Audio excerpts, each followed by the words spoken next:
आप देख रहे हैं 7 न्यूज। मैं आपके साथ मोहम्मद सलमान जुनैदी। ಸಂಕ್ರಮಣದ ಶುಭಾಶಯಗಳು ಕೂಡ ಇವತ್ತಿನ ಪತ್ರಿಕಾ ಪರಿಷತ್ ಕರೀತಕ್ಕಂತ ಉದ್ದೇಶ ಇಷ್ಟೇ. ನಾಳೆ ಸನ್ಮಾನ್ಯ ಮುಖ್ಯಮಂತ್ರಿಗಳು ಬಿಜಾಪುರ ಜಿಲ್ಲೆಗೆ ಬರ್ತಾ ಇದ್ದಾರೆ. ಅವ್ರನ್ನ ಹೃತ್ಪೂರ್ವಕವಾಗಿ ಸ್ವಾಗತ ಮಾಡೋದ್ರ ಜೊತೆಗೆ ಅವರು ಒಂದು ಅವಿಸ್ಮರಣೀಯ ಕೊಡುಗೆಯನ್ನ ಬಿಜಾಪುರ ಜಿಲ್ಲೆ ಕೊಟ್ಟಿದ್ದಾರೆ. ಬಹುದಿನಗಳ ಎಲ್ಲ ಬಿಜಾಪುರ ಜಿಲ್ಲೆ ವಿವಿಧ ಸಂಘಟನೆಗಳ ಹೋರಾಟಕ್ಕೆ ಮನ್ನಣೆ ಕೊಟ್ಟು ಅವರ ಬೇಡಿಕೆಯನ್ನ ಈಡೇರಿಸ್ತೀನಿ ಅನ್ನತಕ್ಕಂತ ಭರವಸೆ ಅವರು ನಿನ್ನೆ ಹಾವೇರಿ ಮೆಡಿಕಲ್ ಕಾಲೇಜ್ ಉದ್ಘಾಟನೆಯಲ್ಲಿ ಪ್ರಕಟಣೆ ಮಾಡಿದ್ದಾರೆ. ಆ ಹೋರಾಟಗಳ ಜೊತೆ ಅನೇಕ ಜನಪ್ರತಿನಿಧಿಗಳು ಕೂಡ ಒತ್ತಾಯ ಮಾಡಿದ್ವಿ. ಅವರ ಎಲ್ಲರ ವಿಚಾರಕ್ಕೂ ಮಾನ್ಯ ಮುಖ್ಯಮಂತ್ರಿಗಳು ಮನ್ನಣೆ ಮಾಡಿದ್ದಾರೆ. ಬಿಜಾಪುರ ಜಿಲ್ಲೆಗೆ ಬರೋಕ್ಕಿಂತ ಪೂರ್ವದಲ್ಲಿ ಅತಿ ದೊಡ್ಡ ಕೊಡುಗೆಯನ್ನು ಕೊಡುವುದ್ರ ಜೊತೆಗೆ ನಿಮ್ಗೆ ಹೇಳ್ಬೇಕಂದ್ರೆ ಅತಿ ದೀರ್ಘಕಾಲ ಮುಖ್ಯಮಂತ್ರಿಯಾಗಿ ಬಿಜಾಪುರಿಗೆ ಮೊದಲೇ ಬಾರಿಗೆ ಬರುವಾಗ ಇಂಥ ದೊಡ್ಡ ಕೊಡುಗೆಯನ್ನು ಅವ್ರು ಕೊಟ್ಟಿದ್ದಾರೆ. ಅವರಿಗೆ ಜಿಲ್ಲೆಯ ಎಲ್ಲ ಜನಪ್ರತಿನಿಧಿಗಳ ವತಿಯಿಂದ, ವಿವಿಧ ಸಂಘಟನೆಗಳ ವತಿಯಿಂದ ಮತ್ತು ಹೋರಾಟದಲ್ಲಿ ಜಿಲ್ಲೆಯಲ್ಲಿ ಮೆಡಿಕಲ್ ಕಾಲೇಜ್ ಆಗ್ಬೇಕಂತಕ್ಕಂಥ ಹೋರಾಟದ ಹೆಸರಿನಡಿ ಅನೇಕ ಸಂಘಟನೆಗಳು ಇವತ್ತು ಬಾರ್ ಅಸೋಸಿಯೇಷನ್ ಆದಿಯಾಗಿ ಎಲ್ಲ ವೈದ್ಯರು ಕೂಡ ಇದಕ್ಕೆ ಬೆಂಬಲ ಸೂಚಿಸಿದ್ರು. ಅವರೆಲ್ಲರಿಗೆ ಕೃತಜ್ಞತೆಯನ್ನ ಸಲ್ಲಿಸ್ತೀನಿ. ಮಾನ್ಯ ಮುಖ್ಯಮಂತ್ರಿಗಳು ಈ ಮೆಡಿಕಲ್ ಕಾಲೇಜ್ ಮಾಡೋದ್ರಿಂದ ಸರ್ಕಾರಕ್ಕೆ ಹೆಚ್ಚಿನ ಭಾರ ಆಗೋದಿಲ್ಲ. ಕಾರಣ ಇಷ್ಟೇ, ಒಂದೊಂದು ಜಿಲ್ಲೆಯಲ್ಲಿ ಒಂದೊಂದು ಮೆಡಿಕಲ್ ಕಾಲೇಜ್ ಮಾಡೋದ್ರಲ್ಲಿ ಯಾರು 500 ಕೋಟಿ ಮಾಡಿದ್ದಾರೆ, ಯಾರು 700 ಕೋಟಿ ಮಾಡಿದ್ದಾರೆ, ಯಾರು 600 ಕೋಟಿ ಮಾಡಿದ್ದಾರೆ. ನಮ್ಮಲ್ಲಿ ಅತ್ಯಂತ ಕಡಿಮೆ ಖರ್ಚಿನಲ್ಲಿ ಈ ಈ ಕಾಲೇಜ್ ನಿರ್ಮಾಣ ಆಗ್ತದೆ. ಕಾರಣ ಇಷ್ಟೇ, ಹಿಂದೆ ಇಲ್ಲಿ ಸೂಪರ್ ಸ್ಪೆಷಾಲಿಟಿ ಆಸ್ಪತ್ರೆಯನ್ನ ಮಾಡಿದೀವಿ, ಹುದ್ದೆಗಳ ಮಂಜೂರಾತಿ ಕೂಡ ಇತ್ತೀಚೆಗೆ ತಗೊಂಡಿದ್ವಿ. MCH ನಾನಿದ್ದಾಗೆ 100 ಬೆಡ್ ಇದ್ದಿದ್ದನ್ನ 150ಕ್ಕೆ ಮೇಲ್ದರ್ಜೆಗೆ ಏರಿಸಿದ್ವಿ. ಟ್ರೋಮಾ ಸೆಂಟರ್ ಅನ್ನ ಮಾಡಿದೀವಿ. ಇಲ್ಲಿ ಬೇಕಾಗಿದ್ದು ಬಹಳ ಏನಿಲ್ಲ, 4 ಲೆಕ್ಚರ್ ಕೋಣೆಗಳು ಬೇಕು, 1 ಆಡಿಟೋರಿಯಂ ಬೇಕು, 2 ಎಕ್ಸಾಮಿನೇಷನ್ ಹಾಲ್ ಬೇಕು. ಇಷ್ಟಾದ್ರೆ ನಾವು 150 ಸೀಟ್ನಿಂದ ಪ್ರಾರಂಭ ಮಾಡಿ 200-250 ಸೀಟ್ಗಳವರೆಗೆ ಮೆಡಿಕಲ್ ಕಾಲೇಜ್ ಅನ್ನ ನಡೆಸಬಹುದು. ಜೊತೆಗೆ ಇಲ್ಲಿ BSc ನರ್ಸಿಂಗ್ ಮಾಡಿದೀವಿ, MSc ನರ್ಸಿಂಗ್ ಮಾಡಿದೀವಿ. ಮೊದಲೇ ಇಲ್ಲಿ DNB ಅಂತ ಹೇಳಿ ಒಂದು ಕೋರ್ಸ್ ಇರುತ್ತೆ, ಅದು ಕೂಡ ಮಾಡಿದ್ವಿ. ಈಗ ಇತ್ತೀಚೆಗೆ PG ಕೂಡ ಬರ್ತಾ ಇದೆ, ಪೋಸ್ಟ್ ಗ್ರಾಜುಯೇಷನ್ ಕೋರ್ಸ್ ಕೂಡ ಇಲ್ಲಿ ಬಿಜಾಪುರ ಜಿಲ್ಲಾ ಆಸ್ಪತ್ರೆಗೆ ಬರ್ತಾ ಇದೆ. ಈ ಹಿನ್ನೆಲೆಯಲ್ಲಿ ಹೆಚ್ಚಿಗೆ ಏನು ಭಾರ ಇಲ್ಲದೆ ಕೇವಲ 4 ಲೆಕ್ಚರ್ ಕೋಣೆಗಳು, 1 ಅಥವಾ 2 ಆಡಿಟೋರಿಯಂ, 2 ಎಕ್ಸಾಮಿನೇಷನ್ ಹಾಲ್ ಆದ್ರೆ ನಾವು ಫೈನಲ್ MBBS ವರೆಗೆ ಇಲ್ಲಿ ಕಾಲೇಜ್ ಅನ್ನು ಪ್ರಾರಂಭ ಮಾಡತಕ್ಕಂತ ಅವಕಾಶ ಇದೆ. ಇದರಿಂದ ಬಿಜಾಪುರ ರೋಗಿಗಳಿಗೆ ಇನ್ಮೇಲೆ ಸಾಂಗ್ಲಿ, ಮಿರಜ್, ಸೋಲಾಪುರಕ್ಕೆ ಹೋಗ್ತಕ್ಕಂಥದ್ದು ತಪ್ತದೆ. ಜೊತೆಗೆ ಕ್ಯಾನ್ಸರ್ ಆಸ್ಪತ್ರೆ ಕೂಡ ನಾನು ಅಡಿಗಲ್ ಹಾಕಿದ್ದೀನಿ, ದುಡ್ಡು ಕೊಟ್ಟಿದ್ದೆ, ಅದು ಅರ್ಧಂಬರ್ಧ ಆಗಿದೆ. ಅದನ್ನ ಪೂರ್ತಿ ಮಾಡಿದ್ರೆ ನಮಗೆ ಇನ್ಯಾವುದೇ ಜರೂರತ್ ಇಲ್ಲ. ಇಷ್ಟರ ಮೇಲೆ ನಮ್ಮ ಮೆಡಿಕಲ್ ಕಾಲೇಜ್ ಹೋಗ್ತದೆ. ಅತ್ಯಂತ ಕಡಿಮೆ ಖರ್ಚದಲ್ಲಿ ಏನ್ ರಾಜ್ಯದಲ್ಲಿ ಏನ್ ಖರ್ಚು ಮಾಡಿದ್ದಾರೆ ಎಲ್ಲ ಬೇರೆ ಬೇರೆ ಮೆಡಿಕಲ್ ಕಾಲೇಜ್ಗಳು ಅದ್ರ ಅರ್ಧದಷ್ಟು ಇಲ್ಲ, ಅರ್ಧಕ್ಕಿಂತಲೂ ಕಡಿಮೆ ಹಣದಲ್ಲಿ ಬೇರೆ ಕಡೆ 500 ಕೋಟಿ ಖರ್ಚು ಮಾಡಿ ಕಾಲೇಜ್ ಮಾಡ್ಬೇಕಾಗ್ತದೆ. ನಮ್ಮಲ್ಲಿ ಬಾಳ ಆದ್ರೆ 100-150 ಕೋಟಿಯಲ್ಲಿ ಈ ಎಲ್ಲ ಸವಲತ್ತುಗಳನ್ನ ನಾವು ಸೃಷ್ಟಿ ಮಾಡ್ಲಿಕ್ಕೆ ಆಗ್ತದೆ. ಅದನ್ನ ಮಾನ್ಯ ಮುಖ್ಯಮಂತ್ರಿಗಳು ನಾಳೆ ಪುನರುಚ್ಚಾರ ಮಾಡ್ಬೋದು ಮತ್ತು ಅವ್ರು ಕೊಟ್ಟಿರ್ತಕ್ಕಂಥ ಈ ಕೊಡುಗೆಗೆ ಈ ಬಿಜಾಪುರ ಜಿಲ್ಲೆ ಜನಪ್ರತಿನಿಧಿಗಳ ವತಿಯಿಂದ ಸಂಘಟನೆಗಳ ವತಿಯಿಂದ ಅವ್ರಿಗೆ ಕೃತಜ್ಞತೆಯನ್ನ ಸಲ್ಲಿಸ್ತೀನಿ. ನಾನು 500 ಕೋಟಿ ಆಗಿದೆ ಈಗ ಅಷ್ಟೇ ಜಾಗ, ಅದ್ರ 3 ಪಟ್ಟಿದೆ ನಮ್ಮಲ್ಲಿ. ಜೊತೆಗೆ ಅಲ್ಲಿ ಏನ್ ಎಲ್ಲ ಆಗ್ಬೇಕಾಗಿದೆ, ಈಗ ಸೂಪರ್ ಸ್ಪೆಷಾಲಿಟಿ ಕೂಡ ಹಾವೇರಿ ಜಿಲ್ಲೆಗೆ ಕೊಟ್ಟಿದ್ದಾರೆ. ಅದು ನನ್ನಲ್ಲಿ ಆಲ್ರೆಡಿ ಆಗಿ ಇನ್ನು ಕಾರ್ಯಾರಂಭ ಮಾಡಬೇಕು. ಟ್ರೋಮಾ ಸೆಂಟರ್ ಆಗಿದೆ. MCH 100 ಇದ್ದಿದ್ದನ್ನ 150 ಮಾಡಿದೆ. ಕ್ಯಾನ್ಸರ್ ಆಸ್ಪತ್ರೆ ಆಗಿದೆ, ನರ್ಸಿಂಗ್ ಕಾಲೇಜ್ಗಳಾಗಿದ್ದಾವೆ ಮತ್ತು ಆಯುಷ್ ಆಸ್ಪತ್ರೆ ಕೂಡ ಮಾಡಿಸ್ಕೊಟ್ಟಿದ್ದೀನಿ ನಾನು. ಒಂದು ಹೆಚ್ಚು ಕಡಿಮೆ 25 ಬೆಡ್ಡಿನ ಆಯುಷ್ ಆಸ್ಪತ್ರೆ ಇರ್ಬೋದು. ಎಲ್ಲಿ ನಂಬಲ್ಲಿ ಖರ್ಚೇ ಇಲ್ಲ. ಇನ್ಮೇಲೆ ಬರೀ ಹೇಳಿದ್ನಲ್ಲ 4 ಲಕ್ಷ ಕೋಟಿ 2 ಆಡಿಟೋರಿಯಂ, ಬೇಡ 1 ಆಡಿಟೋರಿಯಂ ಆದ್ರೂ ಸಾಕು, 2 ಎಕ್ಸಾಮಿನೇಷನ್ ಹಾಲ್ ಆದ್ರೆ ಸಾಕು. ಸರ್, ಮತ್ತೆ ಇದು ಬಹಳ ಮುಖ್ಯವಾಗಿ ಸರ್, ಈಗ ಏನ ಹೋರಾಟಗಾರರಿಗೆ ಎಲ್ಲ ಪೇಮೆಂಟ್ ಗಿರಾಕಿಗಳು ಅಂತರ್ಗ ಸೋಲಾಗಿದ್ದೆ. ವಾಟ್ ಇಸ್ ದೇರ್ ಪೇಮೆಂಟ್ ಗಿರಾಕಿಗಳ ಕೂತಿರೋ ಅಂತ ಹೇಳಿದ್ರು. ಇದು ಅನ್ಬಾರ್ದು, ಇಟ್ಸ್ ವೆರಿ ಅನ್ಪಾರ್ಲಿಮೆಂಟ್, ಅನ್ಬಾರ್ದು. ಬಟ್ ಇನ್ನು ಅಂದವ್ರಿಗೆ ಅವರಿಗೆ ಬಿಟ್ಟಿತ್ತು. ಸಾರ್ವಜನಿಕ ವಲಯದಲ್ಲಿ ಭಗವಾನ ಚುಂಬೋರು ಅವರೇ ದೊಡ್ಡ ಚುಂಬೋರು ಆಗಿ ಅಂತ ರಾಜಕಾರಣಿಗಳು ಬಟ್ಟು ಬರ್ತಾ ಇದೆ. ಸರ್ಕಾರ ಈಗ ಘೋಷಣೆ ಮಾಡಿದ್ರು ಕೂಡ ಇಬ್ಬಿಬ್ರು ಸಚಿವರು ಇದ್ರು ಕೂಡ ಇಷ್ಟಾಗಿ ಡಿಲೇ ಆಯ್ತು ಅನ್ನುವಂತ ಮಾತುಗಳು ಕೇಳಿ ಬರ್ತಾ ಇದೆ ಸರ್. ನೋಡ್ರಿ, ಈಗ ಸರ್ಕಾರಕ್ಕೂ ಆದ್ಯತೆ ಇರ್ತದೆ. ನಮ್ಮಲ್ಲಿ ಬಹಳ ದಿವಸ ಮೊದ್ಲೇ ಆಗ್ಬೇಕಾಗಿತ್ತು. ಯಾಕಂದ್ರೆ ಇಷ್ಟೊಂದು ಸವಲತ್ತುಗಳು ಇರ್ತಕ್ಕಂಥ ಬೇರೆ ಜಿಲ್ಲೆ ಇಲ್ಲ.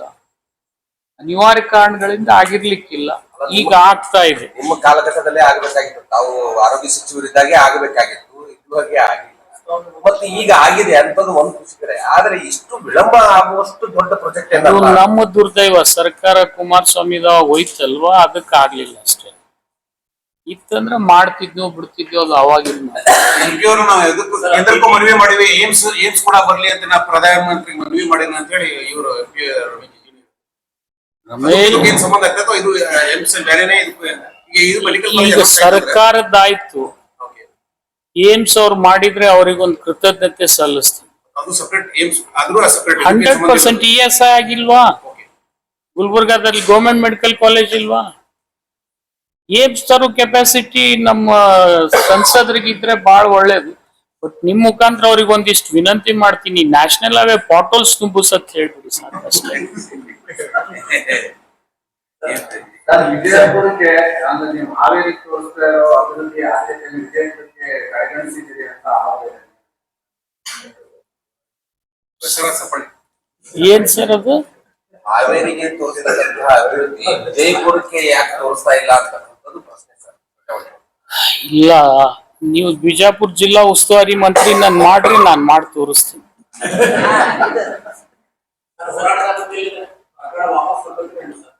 ತಕ್ಕೊಳ್ಳೇಬೇಕು. ಸರ್ಕಾರಕ್ಕೂ ವಿನಂತಿ ಮಾಡ್ತೀನಿ, ಹೋರಾಟಗಾರದ ಏನೂ ತಪ್ಪಿಲ್ಲ, ಖಂಡಿತ ಅವ್ರ ಜೊತೆ ನಾವಿರ್ತೀವಿ.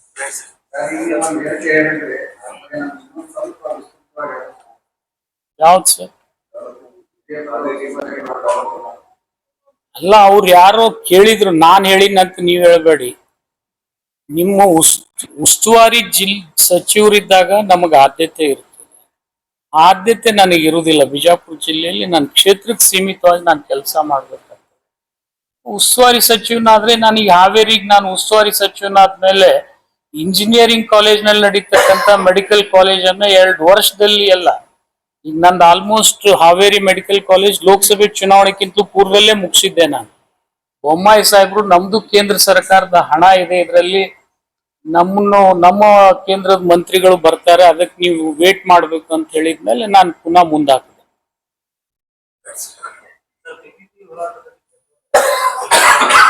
ನನಗೆ ಗೆಲುವು ಸೋಲು ಇಂಪಾರ್ಟೆಂಟ್ ಇಲ್ಲ. ನನ್ನ ಜಿಲ್ಲೆಗೆ ಒಂದು ಆಗ್ಬೇಕಾಗಿತ್ತು. ಮಾನ್ಯ ಮುಖ್ಯಮಂತ್ರಿಗಳು ಮಾಡಿದ್ದಾರೆ. ಅವ್ರು ದೀರ್ಘಾವಧಿ ಮುಖ್ಯಮಂತ್ರಿಗಳಾದ್ಮೇಲೆ ಒಂದು ಹೊಸ ಕೊಡುಗೆಯನ್ನು ಬಿಜಾಪುರ ಕೊಟ್ಟಿದ್ದಾರೆ, ಹಾವೇರಿ ಕೊಟ್ಟಾಗೆ. ನಾನು ಅವ್ರಿಗೆ ಕೃತಜ್ಞತೆಯನ್ನು ಸಲ್ಲಿಸ್ತೀನಿ. ಸಂಪೂರ್ಣವಾಗಿ ನನಗದು ಗೊತ್ತಿಲ್ಲ. ನನಗೆ ಬಿಜಾಪುರಕ್ಕೆ ಆಗ್ಬೇಕಾಗಿತ್ತು ಅಷ್ಟೇ. ಸರ್ ನ್ಯಾಷನಲ್ ಹೆರಾಲ್ಡ್ ಪತ್ರಿಕೆ ಸಂಬಂಧಪಟ್ಟಾಗೆ ಪ್ರಹ್ಲಾದ್ ಜೋಶಿ ಅವರು ಒಂದು ಆರೋಪ ಮಾಡಿದ್ದಾರೆ. ಈಗ ರಾಜ್ಯ ಸರ್ಕಾರ ಅಡ್ವಾನ್ಸ್ಮೆಂಟ್ ಕೊಡಲಾಗಿದೆ, ಒಂದು ಪತ್ರಿಕೆ ಪ್ರಿಂಟ್ ಆಗಲ್ಲ, ತಾಲೂಕು ಸಾಧನೆಗೆ ಸಿದ್ದರಾಮಯ್ಯ ಅವರು ಕೊಡ್ತಾರೆ. ಅನೌನ್ಸ್ಮೆಂಟ್ ಮೊದಲೇ ಮಾಡಿದ್ರೆ ಇನ್ನೂ ಈ 100 ದಿನ ಹೋರಾಟ ಮಾಡಿ ಜೈಲು ಹೋಗೋದು, ಆ ಕಡೆ ಟೆಂಟ್ ಕಿತ್ ಹಾಕೋದು ಇದೆಲ್ಲ ಆಗ್ತಿದ್ದಿಲ್ಲಲ್ಲ. ಮೊದಲೇ ಇದನ್ನ ಮಾಡಿದ್ರೆ ಇನ್ನು ಜನ ಹೋರಾಟಗಾರ ಜನರಿಗೆ ಇನ್ನು ಸರ್ಕಾರ ಮೇಲೆ ಏನು ಹೆಚ್ಚು ಗೌರವ ಬರ್ತಿತ್ತು ಅನ್ನುವಂತ ಒಂದು ಭಾವನೆ.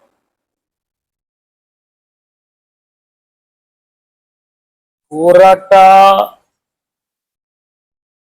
ಎಲ್ಲರ ಹಕ್ಕದು, ಅದನ್ನ ಯಾರು ಕಿತ್ಕೊಳ್ಳಿಕ್ ಆಗೋದಿಲ್ಲ. ಹೋರಾಟ ಎಲ್ಲರ ಹಕ್ಕು, ಅದು ಯಾರು ಕಿತ್ಕೊಳ್ಳಿಕ್ ಆಗೋದಿಲ್ಲ. ಆದ್ರೆ ಅವ್ರ ಮನಸ್ಸಿನಲ್ಲಿ ಏನ್ ಆತಂಕಿತ್ತು ನನಗೆ ಗೊತ್ತಿಲ್ಲ, ಹೋರಾಟಗಾರ ಮನಸ್ಸಿನಲ್ಲಿ.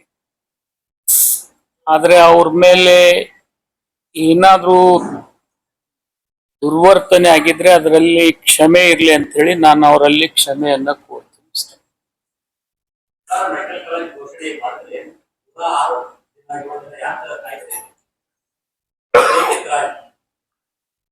ಇದಕ್ಕೆ 2 ಕಾರಣ ಇದೆ. ಒಂದು, ಹಿಂದಿನ ಸರ್ಕಾರ ಬಿಜೆಪಿ ಸರ್ಕಾರ ಬಂದಾಗ ಅವರು PPP ಮಾಡೆಲ್ ಅನ್ನ ಇಂಟ್ರೊಡ್ಯೂಸ್ ಮಾಡಬಾರ್ದಾಗಿತ್ತು. ಮತ್ತು ಸನ್ಮಾನ್ ಸಿದ್ದರಾಮಯ್ಯನವರು 14-15ರಲ್ಲಿ ಘೋಷಣೆ ಮಾಡಿದ್ರು, ಪ್ರತಿ ಜಿಲ್ಲೆಯಲ್ಲಿ ಸರ್ಕಾರಿ ಮೆಡಿಕಲ್ ಕಾಲೇಜ್ ಅನ್ನೇ ಮಾಡ್ತೀನಿ ಅಂತ. ಅದ್ರ ಬಜೆಟ್ ಕಾಪಿ ಕೂಡ ನನ್ನಲ್ಲಿದೆ, ನಿಮ್ಗೆ ಕೊಡ್ತೀನಿ. ಅದನ್ನ ಬದಲಾವಣೆ ಮಾಡದೇ ಇದ್ರೆ ಬಿಜೆಪಿಯವರು ಇದು ಯಾವುದು ಸಮಸ್ಯೆನೇ ಉದ್ಭವ ಆಗ್ತದೆ.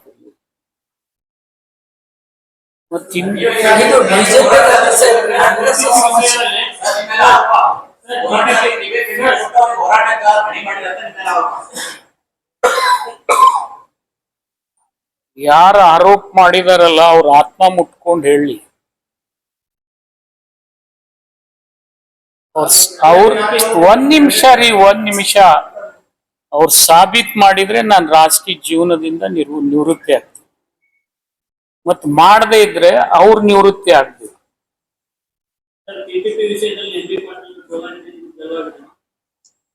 ಇದು ನಿಮ್ ಸೃಷ್ಟಿನ.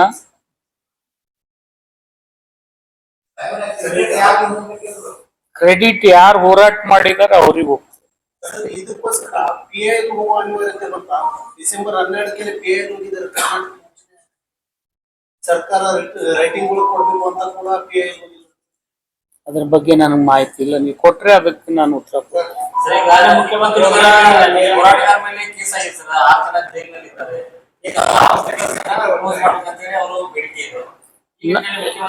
ನಾನು ಹೋರಾಟಗಾರರಿಗೆ ಬೆಂಬಲ ಸೂಚಿಸ್ಲಿಕ್ಕೆ ಹೋಗಿರೋದು ನಿಜ.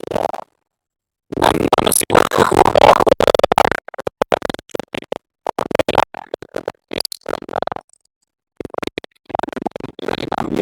ಮಾಡ್ತೀನಿ.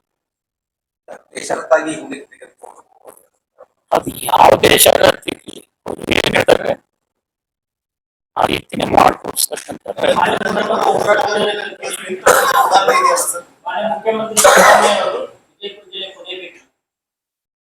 ನೀವು ಅವ್ರಿಗೆ ಕೇಳಬೇಕು. ಅವ್ರು ನಮ್ಮ ಮುಖ್ಯಮಂತ್ರಿಗಳಿದ್ದಾರೆ, ಅವ್ರು ಯಾವಾಗ ಬೇಕಾದ್ರೂ ಬರ್ತಾರೆ. ಮುಖ್ಯಮಂತ್ರಿಗಳಾಗಿನೂ ಬರ್ಬೋದು ಅಥವಾ ನಮ್ಮ ಹಿರಿಯರಾಗಿಯೂ ಬರ್ಬೋದು. ಅದು ನಿಮಗೆ ಅವರು ಹೇಳಿದ್ದಾರೆ, ಎಲ್ಲಾರು ಹೇಳ್ತಾ ಇದ್ದಾರೆ. ಅದ್ರ ಬಗ್ಗೆ ನನಗೆ ಕೇಳಬೇಡಿ, ನೀವು ಅಭಿವೃದ್ಧಿ ಬಗ್ಗೆ ಮಾತಾಡ್ತೀವಿ. ಸರ್, ಈಗ ನಾಳೆ ಮುಖ್ಯಮಂತ್ರಿಗಳಿಂದ ಮತ್ತೆ ಮರುಸಿಲ್ಲಿ ಘೋಷಣೆ ಮಾಡಿದ್ರೆ ಅಲ್ಲಿ ಆಗಿದೆ, ಏನು ಆಗುತ್ತಾ ಅಂತ ಒಂದು ವಿಚಾರ ಇದೆ. ರೆಫರೆನ್ಸ್ ಬರ್ಬೋದ್ರಿ, ಬರ್ಬೋದು. ನಾವು ಮತ್ತೆ ಘೋಷಣೆ ಮಾಡಿಸ್ತೀರಾ? ಅಲ್ಲ, ಹೇಳಿದಾರಲ್ಲ MB ಪಾಟೀಲ್ ಪುನರುಚ್ಚಾರ ಮಾಡಿಸ್ತೀನಿ ನಾನು. ಪ್ರಮುಖವಾಗಿ ನಾಳೆ ಮುಖ್ಯಮಂತ್ರಿ ಅವರಿಂದ ಕೇಸನ್ನ ಹಿಂದೆತ್ಕೊಳ್ಬಹುದು ಏನಾದ್ರೂ ತಿಳಿಸಿದ್ರೆ ಮತ್ತಿಷ್ಟು ಬಲ ಬರುತ್ತೆ ಹೋರಾಟಗಾರರಿಗೆ. ಅನ್ನಿಸ್ತಾ ಇದೆ. ನಾನೇ ಹೇಳಿದ್ನಲ್ಲ, ನಾನೇ ಪತ್ರ ಬರೆದು ನಾನೇ ಆ ಕೇಸ್ಗಳನ್ನ ಹಿಂತಗೊಳಿಕ್ಕೆ ಮಾನ್ಯ ಮುಖ್ಯಮಂತ್ರಿಗಳಲ್ಲಿ ನಿವೇದನೆ ಮಾಡ್ತೀನಿ ಅಂತ ನಿಮ್ ಇದ್ರಿಗೆ ಹೇಳಿದೆ. ಅಲ್ಲಿ ಹೇಳ್ಬೋದು, ಇಲ್ಲಿ ಹೇಳ್ಬೋದು, ನಿನ್ನೆನೂ ಹೇಳಿರ್ಬೋದು. ಈಗ ಒಂದು ಸ್ಟೆಪ್ ಆಯ್ತು ಸರ್ಕಾರ ಕಡೆಯಿಂದ ಅದನ್ನು ಆಶ್ವಾಸನೆ ಬಂದಾಗಾಯ್ತು. ನೆಕ್ಸ್ಟ್ ಮುಖ್ಯವಾಗಿರೋದು ಅದು ಬಜೆಟ್ ಅಲ್ಲಿ ಅನೌನ್ಸ್ ಮಾಡಬೇಕು. ಅದು ಯಾವ್ದೇ ರೀತಿಯಲ್ಲಿ ಒಂದು ಕಂಕ್ರೀಟ್ ಆಗ್ಬೇಕು ಅನ್ನುವಂಥದ್ದು ಬಜೆಟ್ ಅಲ್ಲಿ ಅನೌನ್ಸ್ ಮಾಡುವ ಸಾಧ್ಯತೆ. ಯೂಶುವಲಿ ಇಂಥ ಯೋಜನೆಗಳು ಬಜೆಟ್ ಅಲ್ಲಿ ಅನೌನ್ಸ್. ಬಜೆಟ್ ಅಲ್ಲಿ ನೋಡ್ರಿ, ಈಗ ಅದು ಅವ್ರ ವಿವೇಚನೆಗೆ ಬಿಟ್ಟಿದ್ದು. ಮುಖ್ಯಮಂತ್ರಿಗಳು ಅವ್ರ ಆರ್ಥಿಕ ಸ್ಥಿತಿಗತಿ ನೋಡ್ಕೊಂಡು ಅವ್ರು ಮಾಡ್ತೀನಿ ಅಂತ ಭರವಸೆ ಕೊಟ್ಟ ಮೇಲೆ ಅದು ಜಿಲ್ಲೆ ಜನತೆಗೆ ಒಂದು ವಿಶ್ವಾಸ. ಮತ್ತು ಅದೇ ವೇದಿಕೆ ಮೇಲೆ ಬೊಮ್ಮಾಯಿ ಸಾಹೇಬ್ರು ಇದ್ರು. ನನ್ನ ಭಾಷಣ ಮಾಡೋಕ್ಕಿಂತ ಪೂರ್ವದಲ್ಲಿ ಅವ್ರಿಬ್ಬರಲ್ಲಿ ನಿವೇದನೆ ಮಾಡಿದ್ದೀನಿ. ಮತ್ತು ಬೊಮ್ಮಾಯಿ ಸಾಹೇಬರು ನನಗೆ ಉತ್ತರ ಕೊಟ್ಟಿರ್ತಕ್ಕಂಥದ್ದು ನಿಮ್ಗೆ ಒಂದು ಆಡಿಯೋನು ಬಿಟ್ಟಿದ್ದೀನಿ. ನಾನು ಬೇಕಾದ್ರೆ ಹಚ್ಚಂದ್ರೆ ಹಚ್ತೀನಿ. ಅದಕ್ಕೆ ಅವ್ರಿಬ್ರು ಇದ್ದಾಗೆ ನಾನು ವಿನಂತಿ ಮಾಡ್ಕೊಂಡಿದ್ದೆ. ಬಂದ್ ಮಾಡೋದು ನಾನೇ ವಿನಂತಿ ಮಾಡ್ಕೊಂಡಿನಿ. ಹಿಂದೆ ಸಿದ್ದರಾಮಯ್ಯ ಸಾಹೇಬ್ರು ಮಾತು ಕೊಟ್ಟಿದ್ದಾರೆ, ಬೊಮ್ಮಾಯಿ ಸಾಹೇಬ್ರು ಮಾತು ಕೊಟ್ಟಿದ್ದಾರೆ ಅಂತ ಹೇಳಿದ್ಮೇಲೆ ಅದೇ ವೇದಿಕೆ ಮೇಲೆ ಅವರು ಇನ್ನೊಂದ್ಸರಿ ಎಲ್ಲರೂ ಸೇರಿ ಬಜೆಟ್ ಅಲ್ಲಿ ಅನೌನ್ಸ್ ಮಾಡ್ಬೇಕಂತ ಇನ್ನೊಂದು ನಿರ್ಣಯ ಮಾಡಿದ್ರೆ ಆಗ್ಬೋದು, ಅದೇ ಇರ್ಬೋದು. But at least put pressure on government. ಯಾಕಾಗದಿಲ್ರಿ? ಒಂದ್ ಮಾತು ಕೊಟ್ಮೇಲೆ, ಮುಖ್ಯಮಂತ್ರಿಗಳ ಮಾತು ಕೊಟ್ಮೇಲೆ ಅದು ಏನ್ ಅವ್ರಿಗೆ ಬಿಟ್ಟಿದ್ದಲ್ಲ. ಅದು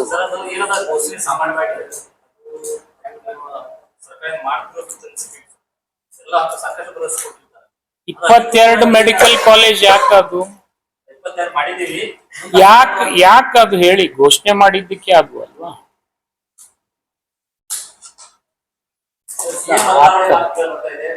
ಇಲ್ಲ, ನಾನು ಅದ್ರ ಬಗ್ಗೆ ಉತ್ತರ ಕೊಡಕ್ಕೆ ಇಲ್ಲಿ ಬಂದಿಲ್ಲ. ದಯಮಾಡಿ ನೀವು ಕೇಳಿ. ಸರ್, ಈಗ ಪ್ರಮುಖವಾಗಿ ಒಂದು ಬಹಳ ಸಾರ್ವಜನಿಕರಲ್ಲಿ ಚರ್ಚೆಗೆ ಇದು ಆಗಿರ್ತಕ್ಕಂಥ ಒಂದು ಸವಾಲಾಗಿದೆ. ಈ ಬಿಬಿಪಿ ಹೋರಾಟ ಇಷ್ಟೊಂದು ಸಮಸ್ಯೆ ಆಗಲಿಕ್ಕೆ ಪ್ರಮುಖವಾದ ಕಾರಣ ಏನು? ಸರ್ಕಾರಕ್ಕೆ ಏನಂತ ಅನಿವಾರ್ಯತೆ ಬೇಕು? ಸಾವಿರಾರು ಕೋಟಿ ಕೊಟ್ಟು ಸರ್ಕಾರ ಇಲ್ಲಿ ನೀರಾವರಿ ಮಾಡಿಸುತ್ತೆ ಮತ್ತು ಸಕ್ಕರೆ ಸಮಸ್ಯೆಗಳಿಗೆ ಸೊಲ್ಯೂಷನ್ ಮಾಡಕ್ಕೆ ಸರ್ಕಾರ ಸ್ಪಂದಿಸುತ್ತೆ. ಇದು ಒಂದು ಸಣ್ಣ ಮೆಡಿಕಲ್ ಕಾಲೇಜ್ ಅಂತಕ್ಕಂಥ ಒಂದು ಚಿಕ್ಕ ಸಮಸ್ಯೆ. ಈ ಸಮಸ್ಯೆನ ಇಷ್ಟೊಂದು ದೊಡ್ಡದಾಗಿ ತಿಳ್ಕೊಳ್ಳುವಂತ ಸರ್ಕಾರಕ್ಕೆ ಏನ್ ಅನಿವಾರ್ಯತೆ ಬಂದಿತ್ತು, ಅದ್ರ ಹಿಂದೆ ಯಾರಿದ್ದಾರೆ ಅಂತಕ್ಕಂಥದ್ದು ಏನಾದ್ರು ಸ್ಪಷ್ಟೀಕರಣ ಕೊಟ್ಟರೆ ಚೆನ್ನಾಗಿದೆ. ನಾನು ಅದನ್ನ ಬಗ್ಗೆ ತೆರಿ ಕೆಡ್ಸ್ಕೊಳ್ಳಲ್ಲ. ಈ ಕೆಲಸ ಆಗ್ಬೇಕಾಗಿತ್ತು ಬಿಜಾಪುರಕ್ಕೆ. ಯಾಕೆಂದ್ರೆ ಬಿಜಾಪುರ ಜಿಲ್ಲೆ ಜನರ ಹಿತದೃಷ್ಟಿಯಿಂದ, ಜೊತೆಗೆ ರೋಗಿಗಳ ಹಿತದೃಷ್ಟಿಯಿಂದ, ಮತ್ತು ಇನ್ನೂ ಒಂದ್ ಹೆಜ್ಜೆ ಮುಂದೆ ಹೋಗಿ ಹೇಳ್ಬೇಕಾದ್ರೆ, ನಾನ್ ಮಾಡಿರ್ತಕ್ಕಂಥ ಹಾವೇರಿ ಮೆಡಿಕಲ್ ಕಾಲೇಜು 150 ಸೀಟ್ನಿಂದ 250 ಸೀಟ್ ತೆಗೆದುಕೊಳ್ತಕ್ಕಂಥ ಸಾಮರ್ಥ್ಯ ಸೃಷ್ಟಿ ಮಾಡಿದ್ದೀನಿ, ಅತ್ಯಂತ ಕಡಿಮೆ ಖರ್ಚದಲ್ಲಿ.